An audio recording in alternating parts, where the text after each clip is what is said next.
მოგესალმებით, ეთერშია გადაცემა პირისპირ. რა ზარალი მიაყენა ლაგოდეხის მუნიციპალიტეტს სტიქიამ, როგორია ის ზარალი, აღმოსგავდება თუ არა გლეხებს, ფერმერებს აღნიშნული მიყენებული ზარალი და როგორია ამ საკითხზე ადგილობრივი მუნიციპალიტეტის ხედვა. სწორედ ამ თემებზე გვექნება დღეს საუბარი, თუმცა შევეხებით ლაგოდეხში მიმდინარე სხვა პროცესებსაც და წარმოგიდგენთ გადაცემის სტუმარს. დღეს ჩვენ პირისპირ არის ლაგოდეხის მუნიციპალიტეტის გამგებლის მოადგილე ბატონი გიორგი ბოკერია. მოგესალმებით, ბატონო გიორგი. მოგესალმებით, კონტელემაყურება. მადლობა გადაცემაში მობრძანებისთვის, მოსვლისთვის. დავიწყოთ დღევანდელი გადაცემა და პირველი ორი კვირის წინ მომხდარი სტიქია, რაღაც მიაყენა გარკვეული ტიპის ზიანი ლაგოდეხის მუნიციპალიტეტს. მოდით შევთქვათ, არის თუ არა აღრიცხული ზარალი, რა ფართობზეა ეს სტიქიას რა ფართობზეა ზიანი მიყენებული და შემდეგ უკვე ვისაუბროთ, როგორ რა ელოდება თქვა ამ ფერმერებს. მეტელემაყურებელს შევახსენებ, თქვენ ტრადიციულად შეგიძლიათ დავეკოთ გადაცემაში პირდაპირ სატელეფონო ჩართვების საშუალებით ნომრებზე 0352-23-30 და მობილურის ნომერზე 551-70-30. ასე რომ ყველი თქვენ ზარებს ნომრები ტიტრებში იქნება მითითებული გადაცემის მეორე ნაწილში. ახლა კი დავიწყოთ საუბარი, რა ხდება ლაგოდეხში. ორი კვირის წინ იცით რომ ჭარბმა ნალექმა და წვიმებმა გამოიწვია ის რომ ადიდა მდინარეები ლაგოდეხის მუნიციპალიტეტში 8 ვარცოფული მდინარეა, მათ შორის რა თქმა უნდა არის ალაზანი, რომელიც და ეს ყველა 8 მდინარე რა თქმა უნდა ჩაედინება ალაზანში და იწვევს თვითონ უშუალოდ ალაზანის ადიდებასაც. შესაბამისად ადიდებულმა ალაზანმა რამოდენიმე ადგილას გადმოარღვია ნაპირი და დათბორა მიმდებარე ტერიტორიები, მათ შორის სავარგულები, მოსახლეობის ნათესები და გარკვეულწილად დააზიანა და დათბორა საცხოვრებელი სახლებიც. დაახლოებით 150 გექტარია, სადაც ეს წყალი იყო ჩამდგარი და სხვადასხვა სახის კულტურები დააზიანა, ეს არის როგორც სიმინდი, მაგალითად ვენახი, ერთწლიანი კულტურები, საზამთრო ნესვი, მაგალითად ქერიქონა, ნაწილს დათესილიზედ. რაც შეეხება სიმინდს და ვენახებს, ასე თუ ისე უძლებს ეს კულტურები ასეთ ჭარბნალექს და პრინციპში ძირითადში უმეტეს შემთხვევაში არ არის იმდენად დაზიანებული და ვენახის შემთხვევაში გადარჩენილია, თამამად შეიძლება ითქვას, იგივე შეიძლება ითქვას სიმინძეც, თუმცა აი ვისაც ქონდა დათესილი მაგალითად საზამთრო ნესვი და ესეთი კულტურები, სამწუხაროდ მათი მოხდა დაზარალება ამ ნაკვეთების და არის გარკვეული ზარალი ამ მიმართულებით. დაახლოებით რა, ანუ 100%-ით არის ეს კულტურები განადგურებული და რა ჰექტარზეა საუბარი? გააჩნია ნაკვეთებს, ზოგან არის 100%-ით დაზიანებული, ზოგან არის ნაწილობრივ დაზიანებული, ზოგან კი ჩადგა წყალი, მაგრამ ისევ მოხერხდა ის, რომ გავჭერით გასასვლელი გზები ამ წყლისთვის და ჩქარავე მოხდა გადინება და ბევრი ნაკვეთი ამის შედეგად გადარჩა. შესაბამისად, ბევრ მდინარეზე, ბევრ ადგილებში იმუშავა ჩვენმა ტექნიკამ, რომელიც ადგილზე იყო მობილიზებული და ხშირ შემთხვევაში მოხერხდა ის, რომ ბევრი ნაკვეთი და ბევრი ტერიტორია სადაც საშიშროება იყო წყალმოვარდნების, ამის პრევენციაც მოხდა. რა პროცენტით არის რამდენი ჰექტარია? და დაახლოებით რა პროცენტით არის თუ არის დასრულებული სრულად აღრიცხვა? დასრულებული არ არის, მიმდინარეობს აღრიცხვა, დაახლოებით 150 ჰექტარია, როგორც მე ვთქვი, ძირითადად არის უფრო სიმინდი, ამ 150 ჰექტარში და სიმინდმა ასე თუ ისე გაუძლო და ხშირ შემთხვევაში გადარჩა, ამ ნაწილობრივ არის დაზიანებული და როგორც ვთქვით, ერთწლიანი კულტურებს უფრო მეტად მიადგა ზიანი და ეს დაახლოებით არის დაახლოებით 20-30 ჰექტარი. აღრიცხვა რა ღირებულების არ არის ჯერჯერობით? ღირებულების აღრიცხვა ასეთი როგორც ასეთი თანხაში გადაყვანილი ჯერ არ არის, მაგრამ ჩვენ კომისია ორი მიმართულებით მუშაობს. ჩვენ დავითვალეთ ის ზარალი, რაც მიადგა ინფრასტრუქტურას და ნაპირ დაცვით ნაგებობებს, ხევები რა ადგილზე გადმოვიდა ნაპირებიდან და რა სამუშაოები არის გასაწმენდი და ნაპირ სამაგრები, აი ეს იქნა დათვლილი და ინფრასტრუქტურის სამინისტროსთან ამაზე მჭიდრო კავშირი ჰქონდა. ეს არის ჩვენი რაც მუნიციპალიტეტს მიადგა, ასე ვთქვათ, არაგლეხებს. მუნიციპალიტეტი ახლა ჩვენ გავაკეთეთ პროექტები 921.000 ლარზე.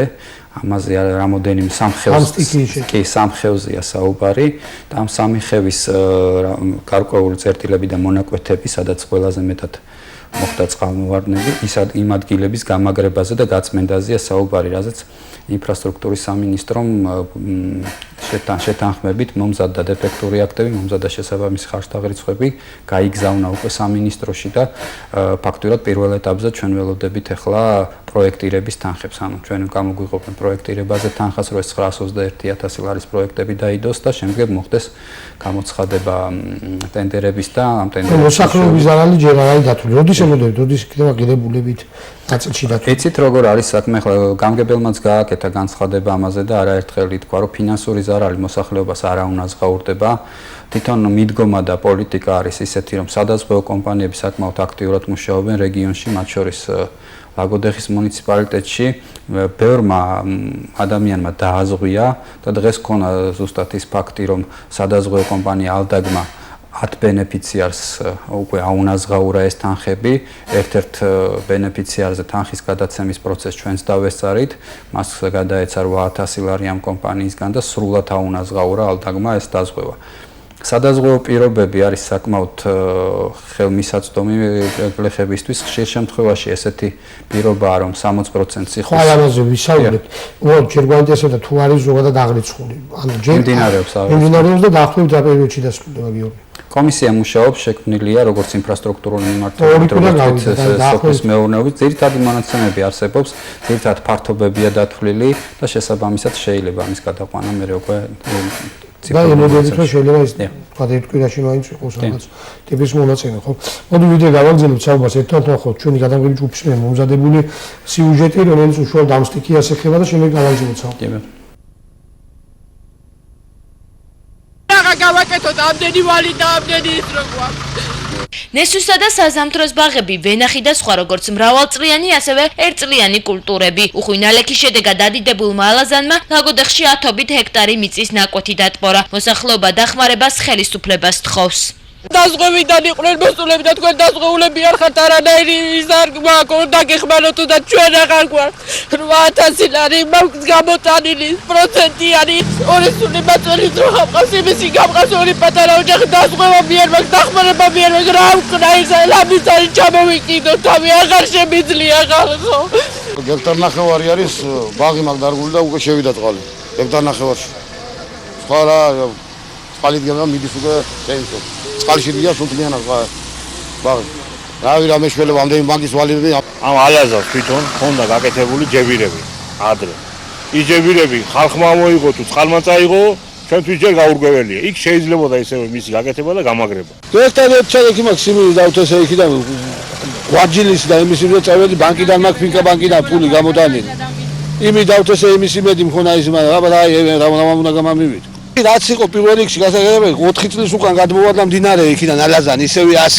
ის გეკეთებიათ იქა რომ ეს წყალი აღარ მოსულიყო აქ მაგალითად ასე იქნება ყოველ წელიწადს ასე იქნება სტიქიამ ლაგოდეხის კიდევ 3 სოფელი ლელიანი, ანანური და საქობო დააზარალა. მოსახლეობა საცხოვრებელი სახლების პირველი სართულები ისე დაიტბორა, რომ შეკეთების გარეშე ცხოვრება შეუძლებელი გახდება. სტიქიაში მოყვა როგორც ავეჯი და საოჯახო ტექნიკა, ასევე პირუტყვი და შინაური ფრინველი. ძალიან გაუსაძლის პირობებში ვართ გენაცვალეთ. ჩვენ ძალებით ვერაფერს ვერ უმკლავდებით. ეს პირველი სართულები სულ დაგვეტბორა. ნათესები, ვენახები სულ წყალში ცხოვრობს და რა ვიცი რა საშუალებაც ექნება მთავრობას რომ დაგვეხმაროს.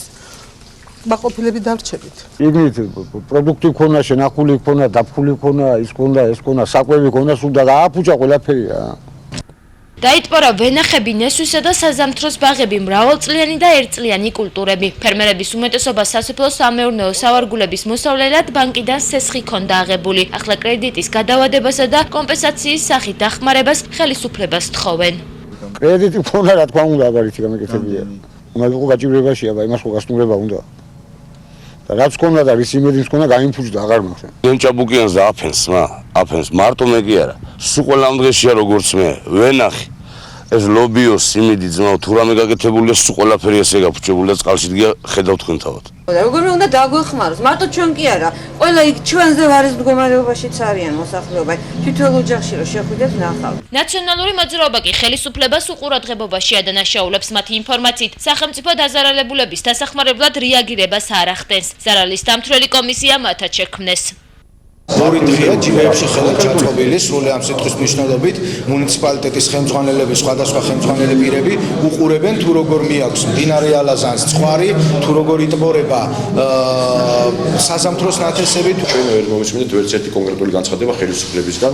მე მოუწოდებ ხელისუფლებას გამოვიდეს იგეთივე შემართებით როგორც 2012 წლის სტიქიის დროს იყვნენ ისინი და ისეთ რაღაც სუპერდარიგეებს იძლეოდნენ ვითომ მაშინ. გააკეთო კონკრეტული განცხადება, რას თავაზობენ მოსახლეობას, რითი ეხმარებიან. ლაგოდეხში სტიქიით დაზარალებულები ითხოვენ, რომ ხელისუფლებამ მათ ზარალი კომპენსაციის სახით აუნაზღაუროს. ჩვენ კლავეთში ვართ, ერთად ნახეთ ჩვენი გადამღები ჯგუფის მომზადებული სიუჟეტი, ბევრი საკითხი იყო. გიორგი ამ სიუჟეტში მიყვეთ თანმიმდევრობით. მოდით პირველი რაზეც გასაგებია ერთი მხრივ ზარალი, პირველი რაზეც ჰქონდათ პრეტენზიები გლეხებს, ფერმერებს, ნახეთ რა სურათია. ჰქონდათ 4 წლის იყო გადმოვარდა, ხო იცოდნენ, ერთჯერები ხარ ვიცით ვინმე მოიპარა თუ წყალმა დააზიანა. ფაქტია რომ შესაკეთებელი იყო. რატო ვერ მოხდა თქვა პრევენცია, ხო ვიცით რომ აი ამ პერიოდში განსაკუთრებით ლაგოდეხში იცის გადმოვარდა ალაზანმა სტიქია არის, რაღაცა აქამდე რატომ ვერ მოხდა რა გარკვეული ტიპის პრევენცია, რა უშლიდა ხელს თქვა მომხდარიყო ის ნაპირსამაგრის სამუშაოს გაკეთება, ან რა ვიცი. ალაზანი საკმაოდ დიდი მდინარეა, ადგილობრივი ტექნიკით და ადგილობრივი რესურსებით მისი შეკეთება და საერთოდ ალაზანში ტექნიკის მუშაობა ვერ ხერხდება, იმიტომ რომ ისეთი ნიადაგია ლამიანი, რომ ფაქტიურად იქ ადგილზე ტექნიკა ვერ მუშაობს და შეუძლებელია ტექნიკის მუშაობა. უბრალოდ თვითონ მოსახლეობაც იცახის, რომ ხშირად ხდება ის, რომ ალაზანი დიდდება, ვარდება ყოველ მეორე მესამე 2-3 წელიწადში ხდება იგივე.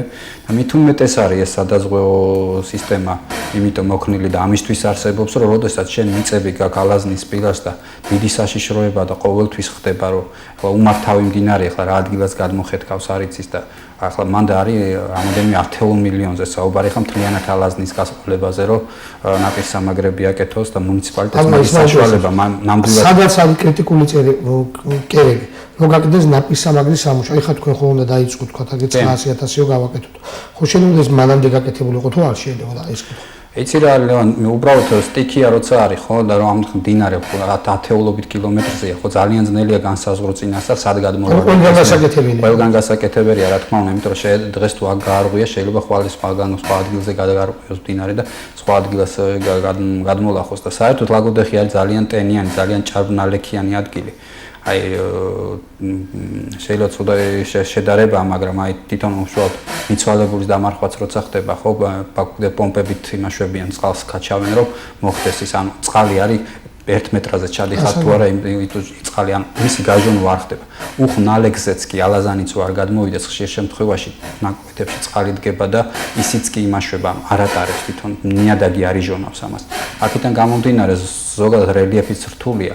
ამას როცა ემატება ეს ალაზნის ასეთი უმართავი ისა პრობლემა, ხო ეგეც არის, მაგრამ როგორც ასეთი რომ იქ ტექნიკას ემუშავა, იქ ტექნიკა ნამდვილად ვერ იმუშავა. პრევენცია რომ მოხდარიყო, პრევენცია მოხდა სხვა მდინარეებზე, მე ვთქვი რომ სულ 8 მდინარეა და ყველა ალაზანზე იყო აქ საუბარი. ალაზანზე ფაქტიურად ჩვენი ძალები უძლურები ვართ. ამ მუნიციპალიტეტი თავის ძალით არის უძლური. შესაბამისად ამ ეტაპზე ჩვენ მიწოდებული გვაქვს უკვე ვთქვით, აი ეს მონაცემები, იქ გვერდზე არხი არის, რომელიც არის მელიორაციის სამსახურის ბალანსზე და მათ მოახდინონ მისი გაწმენდა, ეს არის ინაბოტი, ხელოვნური არხია, რომელიც ადრეს სარწყავად გამოიყენებოდა და ფაქტიურად ამ წლების მანძილზე, ახლა ეს არ ვიძახი 1 და 2 წელი, ეს არის კომუნისტების პერიოდის შემდეგ, 10 და 20 წლის ამბავი, არ გაწმენდილა და შესაბამისად ეს მდინარეც არის, აი ეს არხიც არის გასაწმენდი და ამაზე ჩვენც გვაქვს მოლაპარაკება მელიორაციის სამსახურთან და აუცილებლად ჩაჯდება მისი გაწმენდაც, შესაბამისად ის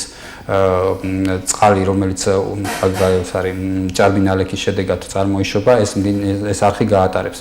გარდა მაგისა, ჩვენმა ტექნიკამ იმუშავა როგორც კაბლის ხევზე, ისე ლაგოდეხის ხევზე, შრომის ხევზე, ცოდნის კარის გაყოლებაზე ძალიან დიდი მონაკვეთი გაკეთდა, მაგალითად კილომეტრო 800 გაკეთდა და ჩვენი თვალით უყურებდით, ახლა ადგილზე მისული ვიყავით, რომ იმ მიწაყრილებმა და იმ დაღრმავებამ როგორ უშველა და ფაქტიურად ის მიწაყრილები ნახევრად კი წაიღო, მაგრამ იმუშავა და სამაგიეროდ არ მიეცა საშუალება, რომ წყალს გადმოელახა. ანუ ის მდინარეები, რომლებიც არის მთიდან წამოსული და რომელიც უშუალოდ ლაგოდეხში ჩამოედინება, იმ მდინარეებზე ყველგან იმ ადგილებზე, სადაც მოხდა წინასწარი პრევენციული სამუშაოები, ფაქტიურად ყველგან იმუშავა. არც ლაგოდეხში ფაქტიურად, არც ნინოს ხევზე, არც ბაისუბნის ხევზე, არც აქეთ კაბალზე ახლა ერთ ადგილზე იმას აკნა და სწრაფადვე იმას თქვენ შევაკავებინეთ ჩვენ ტექნიკას. სადღაც შესაბამისად პრევენცია იმან იმუშავა.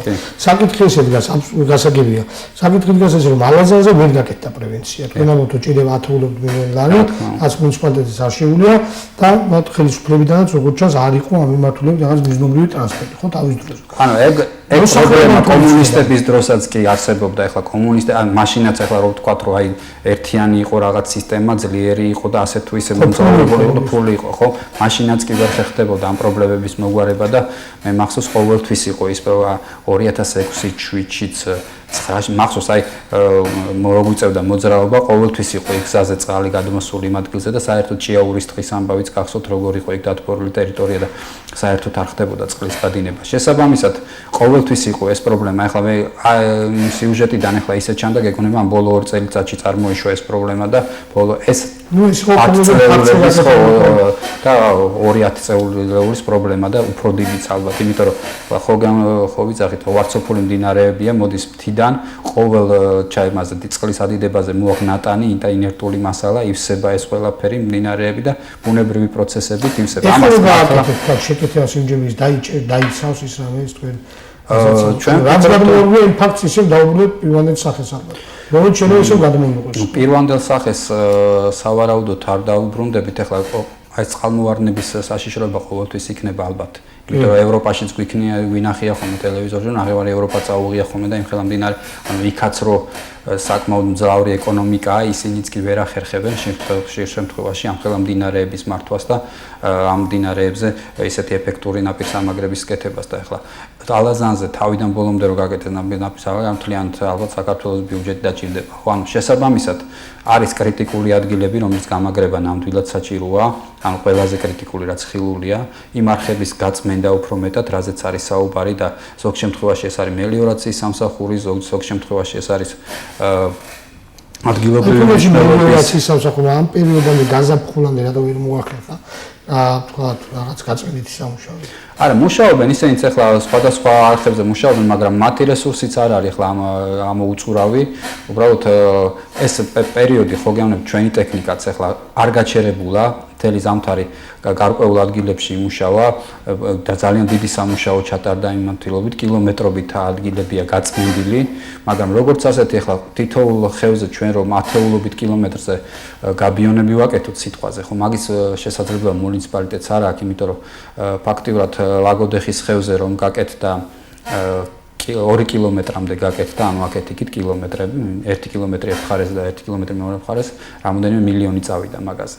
შესაბამისად, ამ ხელა სახსრები მუნიციპალიტეტს როგორც ასეც მაგის შესაძლებლობა და ფუფუნება არ აქვს. შესაბამისად, ჩვენ ხშირ შემთხვევაში დამოკიდებული ვართ აი ძირითად დაფინანსებაზე, რომელიც ცენტრალური ხელისუფლებიდან მოდის და ფაქტიურად ეტაპობრივად ხდება ამების მდინარეების გაწმენდა და ამ ეტაპზე ჩვენ მივაწოდეთ როგორც ვთქვით უკვე აი კრიტიკული ადგილებზე მონაცემები, ეს არის როგორც გითხარით 921.000-ზე და ამ 921.000-ის ფაქტიურად ჩვენ მივიღებთ იმ ყველაზე აგრესიული ზონები, სადაც არის წყალმოვარდნის იმ ადგილებზე პრევენციულ ნაგებობებს და გასაგებია. მეორე საკითხი, დაუბრუნდეთ რომ ჩვენ ნახეთ ადამიანები, რომლებიც მართლა ძალიან ძველ მდგომარეობაში ჩავარდნენ. ნუ ეხლა კრედიტსო გამოგიტანა 8000 ლარი იმ ხელაფული ამბობს მართლა ორი ძროხა ყავს ხო და ამას და უყურებ შეყურებ და უცებ ნადგურდები, ეს მართლა ძველ მდგომარეობა. ნახეთ ეს ადამიანები. ერთია, ვისაც დაზღვეული აქვს აკვეთი, დღეს იქნება რამდენადაც ვიცი ჩამოსვლები და უნაზღაურეს რამდენ ადამიანსთან მოხდა უნაზღაურება? 10 ადამიანს აუნაზღაურეს და დანარჩენებთან მიდის კიდევ შესწავლა. შესწავლა 8000 ჩვენ ხალხთან გადასცეს ერთ მოსახლეს, ანუ ხელი მოაწერა იმ შეთანხმებას, რომ 8000 უნდა დაერიცხოს მას ანგარიშს. გასაგებია. მოდით ეს დაზღვევის პრობლემაზე კიდე ამ მიმართულებით ცალკე შეგვიძლია შევეხოთ, თუმცა მივუდგეთ ამ საკითხს, ვისაც არ აქვს დაზღვეული ეს დიდი ნაწილია, მათ შორის მაგ ტერიტორიაზე ზუსტად. ვისაც არ აქვს და ჩავარდა ასეთ მძიმე ვითარებაში. შეიძლება ეს მუნიციპალიტეტმა ვერ მოახერხოს, მაგრამ თუ მიმდინარეობს ზაიმეტების მოლაპარაკება ან ხელისუფლებასთან, ან რაღაც ინფრასტრუქტურის სამინისტროსთან, თუნდაც სოფლის მეურნეობის სამინისტროსთან, რომ რაღაც ტიპის დახმარება გაიწოს. აი იქ იყოს ალბათ კრედიტი მაინც დაგვეხმარო კრედიტი გადავავადოთ. აი რაღაც ტიპის შეღავათი გაიწიოს ამ ადამიანებს. იცით რა შეიძლება დღეს არ გაქვს ზაპასუხი, მაგრამ რამე ტიპის სურვილია მიმართულებით. მოსახლეობას ახსოვს ის პერიოდი, როცა სეტყვის დროს აუნაზღაურდა ზარალი და კახეთში იყო განსაკუთრებული პრეცედენტები და საკმაოდ დიდი თანხები აიღო მოსახლეობამ. იმ პერიოდში ეს ნაწილობრივ გამართლებული იყო იმ მიმართულებით, რომ სახელმწიფო ინსტიტუტები მაშინ არ იყო მზად იმისთვის, რომ მოსახლეობა ფაქტურად პირისპირ დარჩა ამ სტიქიასთან, მაგრამ ამ ეტაპზე თვითონ სახელმწიფომ საკმაოდ დიდი ფინანსები და თანხები, დაახლოებით 90 მილიონი ჩაიდო აგროდაზღვევაზე. ანუ 60%-ს მოსახლეობას უხდის სახელმწიფო დაზღვევის ფულს, 40%-ს იხდის მოსახლე და ზოგი კომპანიები ამ 40%-ში კიდევ სასუქს და სხვადასხვა შხამქიმიკატებს აძლევენ. ანუ ყველა პირობა და თან არ უნდა დაგვავიწყდეს, რომ გადახდას თხოვენ მოსავლის აღების შემდეგ. ხშირად სადაზღვევო აგენტი როდესაც მიდის, მე პირადად ეს ამ ინფორმაციის ნაკლებობა. ხშირად ადამიანები არ იციან, რომ მოსავლის მერე შეუძლიათ გადაიხადონ. და არა მოსავლამდე ვთქვათ ეჯერა და აი ბიუჯეტის პერიოდში ჩვენთან ორი კომპანია იყო მოსული, სადაზღვეო გაგვაცნეს პირობები, ჩვენ გამგებლის წარმომადგენლებიც შევახვედრეთ, დღე-დაღამ დადიოდნენ ისინი და საინფორმაციო კამპანიას აწარმოებდნენ დაზღვევაზე. დაზღვევების შემდეგ ამაზე ამ საზღვაოს უჩვენია რომ თავიდან მოხდეს მისი დაზღვევა, რა თქმა უნდა ის თანხა შეძლის და ის მოქმედებს. სადაზღვევოს პოლიტიკა ის არის, რომ თავიდან რაც შეიძლება ბევრი ადამიანი დააზღვევოს, რაც შეიძლება მეტი თანხა იყოს მათი და რაც ხა დაზღვევის პრინციპი ის არის, რომ სტიქი არც ისე ხშირად ხდება, როგორც ჩვენ გონია და მთელი მათი მოგება იმაზეა აწყობილი, რაც შეიძლება მეტი ადამიანები დააზღვევოს, რისკიც აი ალაზნის პირზე განსაკუთრებით რისკიანი პერიოდი ის არის, ხა თითოეულ ადამიანს, ვისაც ნაკვეთი იქ აქვს, ხო, იმან იცის, რომ რისკავს. იმან თავიდანვე იცის, რომ რისკავს, რომ ადრე შეიძლება ერთი წელი ან ორი წელი არ განმოხეთ მესამე წელი. ან ყოველთვის რისკის ქვეშ არის და 50% რისკავს. ხო, კი, და თუ რისკავ ადამიანს 60% ახლა 60 გექტარი გაქვს სიტყვაზე, ხო, სიმინდი. ხო, და ალაზნის პირასა გაქვს და იცი რომ არის საშიშროება იმისი, რომ გადმოვარდეს, ხო? აუცილებლად ჩემი აზრით უნდა დააზღვიო ეს ნაკვეთი, რომ დააზღვეული იყო და თუ მოგივიდა ის მოსავალი, ხო, მოსავლის აღების მერე გაიღე ის მცირედი თანხა და გადაიხადე. ჩვენს მოსახლეობას რომ მათ შეუულიათ დაზღვევაში მოსავლის აღების შემდეგ გადაიხადოთ. თუ ხშირად ყოფილა რომ სადაზღვევო აგენტი შეუყვანია შეცდომაში, აი ახლავეა გადასახდელი ან რაღაც. ესეთ ძალიან ბევრი კომპანია მაგ პირობას და ამიტომ აი ჩვენ მეუბნებით მოსახლეობას თქვენ შეგიძლიათ მოსავლის აღების შემდეგ გადაიხადოთ ეს თანხა.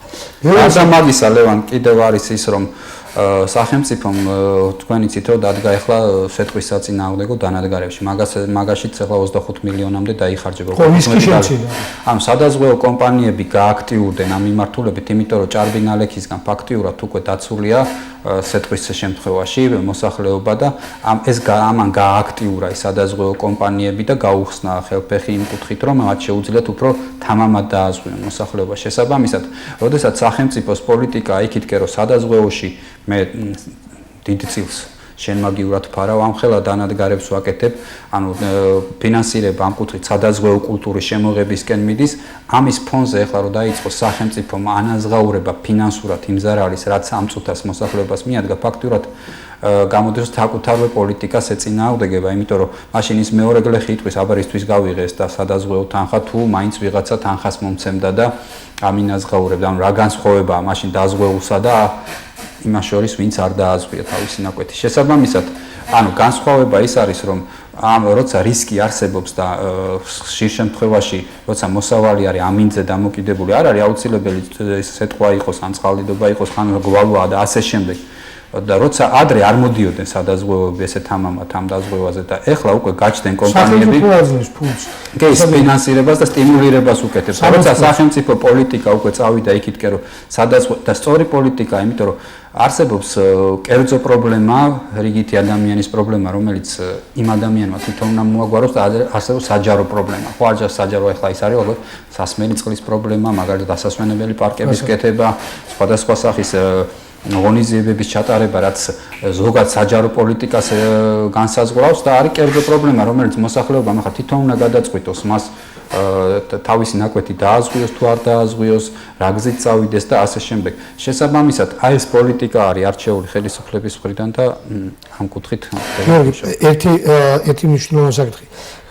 გასაგებია ეს ნაწილი, რაზეც ვისაუბრეთ, სახელმწიფო თქვა ჩადოფულია და სადაზღვეო სფეროში, თავისთავად მარტო სადაზღვეო არ დააზღვევთ, არანაირად არ უყურს, ხო, ანუ რისკი მაღალია, რაღაც დიდთახას ვერ გადაიხდის გლეხი და ადგება ბალანსი. თუმცა გასულ წელს სიტუაცია ეს ბალანსი ანუ უფრო კარგი იყო, ანუ ადამიანს უფრო მარტივად შეიძლება დაეզღუა და ბევრიც აზღვევდა, იმიტომ რომ 90% იხლიდა სახელმწიფო და 10% იხლიდა მხოლოდ გლეხი. დამწყების იყო აი იდეალური პირობა ალბათ ბაზარზე რაც შეიძლება არსებობდეს, ხო? და მეორე და თვითონ საზღვაო კომპანიებისგან მაღალი იყო მაშინ. იმის მიუხედავად რომ კულტურა არ არის, ბევრი ინფორმაცია ყავს. მიმართულება. წელს ეს პროცენტი ჩამოვიდა 60. 60-ზე ჩამოვიდა 40%-იც ფულად რესურსად მძიმეა გაჭირვებული გლეხისთვის. ხო, 600 ლარი შვიდას, ანუ ფულად მძიმეა გაჭირვებული გლეხისთვის.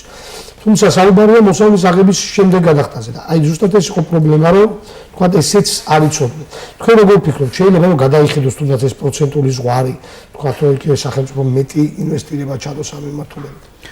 მე ვფიქრობ, რომ იმ პირობებში, როდესაც ჯერ სადაზღვეო კულტურა არ არსებობს და მოსახლეობაში არ არის შესაბამისი, ახლა იცახიან ინფორმაცია არ არის, ინფორმაცია ყველას აქვს დარწმუნებული ვარ, უბრალოდ გადასაწყვეტია ის, რომ ახლა კარგი მოსავლის შემთხვევაში, რაც ჩადებული თანხიდან 3-4 ხშირად 5-ჯერ მეც იღებს გლეხი. აი დაახლოებით 8000 რო ჩადო, შეიძლება 3-ჯერ, 4-ჯერ და 5-ჯერ მეტი ამოიღოს, ხო? შესაბამისად, უკვე ამ ფონზე, ამ შემოსავლის ფონზე ის 600 და 700 ლარი უკვე იმდენად მცირე თანხად ჩანს, რომ შეიძლება შეელიოს ადამიანი, მაგრამ ხო თუ ვერ მოვიდა მოსავალი, შესაბამისად ის გინაზღაურებს. ანუ წაუგებელ თამაშობს ფაქტიურად ამ შემთხვევაში რატო? აი რითი ხსნით რომ არის ხო? მე ვფიქრობ, რომ არის უფრო მეტი ამ კუთხე ამ მიმართულებით სამუშაო და შესაბამისად აი ეს პრეცედენტების დაშვება, როდესაც აი დღეს მაგალითად გაშუქდა, ხო, რომ 10 გლეხმა, რომელმაც დაეზღვია, მიიღო ის აუნაზღაურა და არავის არ მოუტყუებია და ფაქტიურად იმ სადაზღვეომაც კი გააპიარა ეს ყველაფერი, იმიტომ რომ უფრო მეტი მივა მასთან და მეტი და წარმოიდგინეთ, აგერ ტელევიზია და ჩვენ გვაქვს, როდესაც არის კერძო კომპანია, მის ინტერესში უნდა იყოს, რომ მეტი ადამიანი დაეწყოს. ხო, აი საუბრობთ, რომ ერთის ხო თქვენ ამბობთ, რომ წაუგებელი თამაშია, გლეხი ყველა შემთხვევაში მოგებულია, მოსავლის შემდეგ გადაიხდის, რაც მოგება იმდენ მოვა, რომ თქვა ის თანხაც არ იქნება პრობლემა, სხვა შემთხვევაში დაცულია. 30% მაღალი რისკია ძალიან, თუნდაც მაგ ადგილებში. მაგრამ მაინც არ აღწევს, ხო? 8000 კრედიტი რო გამო, შეიძლება თქვა 8500-ის გამოიტანოს. პირობით. და გაითვალისწინოს, რომ ცოტა მეტი დათესოს, მე გადაიღოს. მაინც არ არის. ესე იგი, რაღაცასთან გვაქვს საქმე. ინფორმაცია, ზუსტი ინფორმაცია თქვით, ნდობა ამ კომპანიის შესაძლებლობა, ეს ენი არ არსებობს. აქ უკვე სადაზღვეოს ინტერესი, რომ მან გააკეთოს თუნდაც რეკლამა ადგილობრივ ტელევიზიაში, ჩვენ კომპანიაში. მოვიდეს და გადაცემებში ესაუბროს ადამიანებს. გააკეთოს გარკვეული პლეისმენტის პაკეტები, რაც კანონით დაშვებულია, ხო? მაგრამ არც ერთი სადაზღვეო კომპანია ამას არ მოდის. ამას არ აკეთებს. ანუ მასობრივად ეს ალდაგის პირადი ეთერით მოუწოდა, რომ მოდი დაეცეთ. ერთი სიუჟეტი ეს ამის არც უწევს, ერთი სიუჟეტია, რომ რაღაცამ გამოვიდა და გაიარა, მაგრამ ნახეთ, თვითონ პოლიტიკა სადაზღვეო კომპანიების ამმართველობით არ არის, არის პასიური, ძალიან პასიური. მე მქონდა სხვა შუის პირადი საუბარი რამოდენიმე ახლა თვითონ უშუალოდ მე მთლიან კახეთზე შეიძლება ვერ ავფლობ ინფორმაციას, მაგრამ ვიცი რომ ლაგოდეხში არიან პირდაპირ ყავს წარმომადგენლები და ძალიან აქტიურად დადიან და ძალიან აქტიურად პირდაპირ შეხედვათ წარმომადგენლების სხვა ამტოვის klients თავაზობს და მეორე ნდობა. ნდობას აჩვენს რომ საჯარო საუბრები. ასე ვთქვათ, ამისგან თავში კავები. მე მაინც ვთვლი რომ თითქოს სადაზღვეო კომპანიის ინტერესშიც არ არის, ანუ აქ არის როგორი ბიზნესი, ესენი არის მაღალი რისკიანი. ყველა, თქვა, ლაგოდეხში ვინც ალანზეს პირას. თითქოს სადაზღვეო კომპანიის ინტერესშიც არის რომ მაქსიმალურად მეტი დააზღვიოს. ასეთი განცდა მჩნევა, რომ შეიძლება თქვა წაგებაზე წავიდეს თვითონ სადაზღვეო კომპანია. თუ ეტმორება ერთს, ეტმორება ყველას. მოდი ასე ვთქვათ. არა, ეხლა ლაგოდეხში რამოდენიმე ათასობით ის არის ჰექტარი და ეხლა 1000-ობით ჰექტარში 150 ჰექტარი ეხლა მე ვერ ვიტყვი რომ რაღაც კატასტროფული ის არის. თითოეული ოჯახის ტკივილი დააზღვის. თითოეული ოჯახის ტკივილი მტკივა და მე მესმის ეხლა იქ რაც იყო და ყველას თავისი ნაკვეთი და თავის გაჭირვება აქვს, მაგრამ იმიტომ ვიძახი რომ ეხლა მთლიანი მუნიციპალიტეტის მასშტაბით ეხლა არც სიმხელა ის არ არის რომ თქვა რომ მაგალითად სადაზღვეო შეეშინდეს 150 ჰექტარის დაზღვევა. მაქსიმალურად მთელ საქართველოს მასშტაბით მუშაობენ და სადაზღვეო წარმომადგენლებს ალბათ თვითონ სახელმწიფო სამმის ამ მიმართულებას ყურილებს და ამ თემას უფრო მეტად გავშვით. თუმცა მოდი დღეს გადავჭირთვათ ეს ადამიანებისაც ვინც ნახეთ სიუჟეტში და ვისაც არ ქონდა ზღოლანო. არ ქონდეთ მომდინო რაიმე ფორმით აუნაზღაურდებათ ეს თამამად შეიძლება ითქვას. ფინანსური ზარალის ანაზღაურებაზე არ არის საუბარი. გარკვეულწილად ეხლა კომისია რო იმუშავებს რა გადაწყვეტილებას მიიღებს ჩვენ შევხედათ, შეიძლება საუბარი იყოს გარკვეულწილად მიწის გადასახადისგან განთავისუფლებას, თუმცა ამასაც გარკვეული პროცედურები კრედიტის გადავადებაზე შუამდგომლობა და ასე შემდეგ შეიძლება მაგ კუთხით იმუშაოს, თუმცა ფინანსური ზარალი როგორც ასეთი მისი ანაზღაურება, როგორც თქვი აი წინ როგორც ვისაუბრეთ, თვითონ იმ პოლიტიკიდან გამომდინარე რაც უნდა არ მოხდეს. კრედიტის ანაზღაურებაზე გიქნება და აი მეტი შეხედვა თქვენ ანაზღაურებაზე გადავადებაზე. გადავადებაზე რა თქმა უნდა ჩვენ შევუწყოთ. როცა დაითვლება ალბათ რაც ჩვენზე იქნება დამოკიდებული, ჩვენ ყველაფერნაირად შევუწყოთ. აი გადავიდეთ შემდეგ საკითხზე იყო მეორე სტიქია, რომელიც არ ეხება სასოფლო სამსახურებს, ლელიანი ანალოგი საქობოს, სადაც შეუვარდა მეორე ნაწილში, სადაც შეუვარდა წყალი, ასე ვთქვათ, მოსახლეობას და სახლებს მიადგა პრობლემა. ხო, ეს სახლს ვერ დააზღვევს ეს პროგრამა არ არის სახელმწიფო ფინანსებში. აი ამ შემთხვევაში იქნება თუ არა რაიმე ტიპის მხარდაჭერა ხელისუფლების. ამაზეც უნდა იმსჯელოს კომისიამ და მიიღოს შესაბამისი გადაწყვეტილება, დაველოდოთ კომისიის მუშაობას. ამ შემთხვევაში ამ ნაწილზე კომისიის თემა ხო არის? მე ვფიქრობ, რომ უახლოეს მომავალში იქნება ეს დასკვნები, შესწავლილი იქნება თუ რა ზარალი მიადგა იმ კონკრეტულ მოსახლეს და შესაბამისად თითოეული მიმართულებით იქნება კონკრეტული. რა პერიოდში შეიძლება თქვა 1 თვე, 2 კვირა რა არის? იცით რა არის კომისიის მუშაობა ახლა გრძელდება და როდის დაასრულებს მე ახლა ზუსტ ვადას ვერ ვიტყვი, მაგრამ ეს არ იქნება ძალიან დიდი ხნის პერიოდი. რამდენი სახლი რო კვირა, 2 კვირა, კი, ალბათ 1 კვირა, 2 კვირაზეა საუბარი. და შემდეგ ალბათ ჩვენი განაკვეთს რას მიიღებთ, გააშვებს ალბათ შესაძლებელია მოხდეს მათი გარკვეული ანაზღაურება. ჩვენ გვახსოვს იქ სახლები გადაუხურეს ნაწილს ადრე, როცა იყო რაღაც სტიქია. კი, როცა სტიქიის ზონად ცხადდება ის ტერიტორია, მაგ შემთხვევაში შესაძლებელია გარკვეული. დღეს არ იტყვით ამაზე ინფორმაციას. ამაზე კომისიამ უნდა იმსჯელოს. გასაგები. და მოდით გადავიდეთ შემდეგ თემაზე, და მე რამდენიმე თემა მოვინიშნეთ სიუჟეტში იყო მონიშნული, ეს იყო თქვათ იგივე ნაციონალური მოძრაობის ასე ვთქვათ კრიტიკა თუ საყიდური რომ არაფერი არ გააკეთეს, რომ შეეძლოთ თქვათ იქ დაფიქსიროთ და განცხადება არ მოგვიშვენია იქ შაქრო ტეტეშვილს ამბობდა რომ არ უნაზღაურებენ, არ უნაზღაურებენ, ხელისუფლების არ მოგვიშვენია განცხადება არ მიმართულებთ. დღეს გასაგებია გავიგეთ თქვენ კონკრეტული გზავნილები შეიძლება არც ისე თქვათ საიმედო ვისაც დაზღვეული არ აქვს, მაგრამ ნუ ყოველ შემთხვევაში გავიგეთ კონკრეტული პასუხი. და თვითონ ხელისუფლების მხრიდან არ მარტო ადგილობრივი გამგეობა თქვათ ცოტა უფრო მაღალი რგოლი სამინისტროების მხრიდან რატომ არ მოხდა ამაზე რაღაც ისეთი სწრაფი განცხადების გაკეთება? არა, ლევან, განცხადებები გაკეთდა იმ დღესვე იყო ჩამომზანებული მინისტრის მოადგილე სოფლის მეურნეობის დარგში, სწრაფადვე ჩამოვიდა ინფრასტრუქტურის სამინისტროდან წარმომადგენელი, რეგიონალის ხელისუფლებიდან იყვნენ წარმომადგენლები, იქ ადგილზევე ხდებოდა კონკრეტული გადაწყვეტილებების მიღება უკვე სტიქიის ზონაში, საწასული იყო ტექნიკა და რომელი მონაკვეთზე იყო უფრო მეტი საშიშროება, ადგილზევე ხდებოდა. გარკვეული განცხადებები იმ დღესვე გაკეთდა და მომდევნო დღესაც გაკეთდა. რამოდენიმე ჯერ თვითონ უშუალოდ ლაგოდეხის მუნიციპალიტეტის გამგებელმაც აღნიშნა თავიდანვე რომ ფინანსური ზარალის ანაზღაურება არ მოხდებოდა. შესაბამისი განცხადებები გააკეთეს რეგიონალური ხელისუფლების წარმომადგენლობა. შესაბამისად ამ კუთხით ნამდვილად ვერ დავეთანხმები და საერთოდ რაზე ლაპარაკი ამ ტექნიკამ როგორც გითხარით უკვე იმ ზამთრის პერიოდში იმუშავა და კონკრეტულ ადგილებზე გააკეთა ის საქმე რომელმაც გარკვეულწილად შეამსუბუქა ეს ყველაფერი და პრევენცია გააკეთა, საკმაოდ დიდი მონაკვეთები გააკეთა, როგორც კაბლის ხევზე, ისე ნინოს ხევზე, ლაგოდეხზე, შრომის ხევზე, სხვადასხვა მონაკვეთებში, როგორც თქვი, აი ცოდნისკარის მონაკვეთზე საკმაოდ დიდად, იმიტომ აღნიშნა ცოდნისკარს, იმიტომ რომ უშუალოდ ჩვენ ვიყავით იქ და უყურებდით თუ როგორ იმუშავა ამ ნაპირსამაგრმა და ასე შემდეგ, თუმცა სხვაგანაც სადაც გაკეთდა იქაც გაამართლა ამ ყველაფერმა და ტექნიკამ დღესაც მუშაობს მინდა გითხრათ და იმ ანანაურიზე რო იყო საუბარი იქ უკვე დაახლოებით კილომეტრ 300 არის მონაკვეთი და მე ბოლოს რო ვიყავი ეს იყო გუშინ წინ უკვე ფაქტურად ბოლოში იყო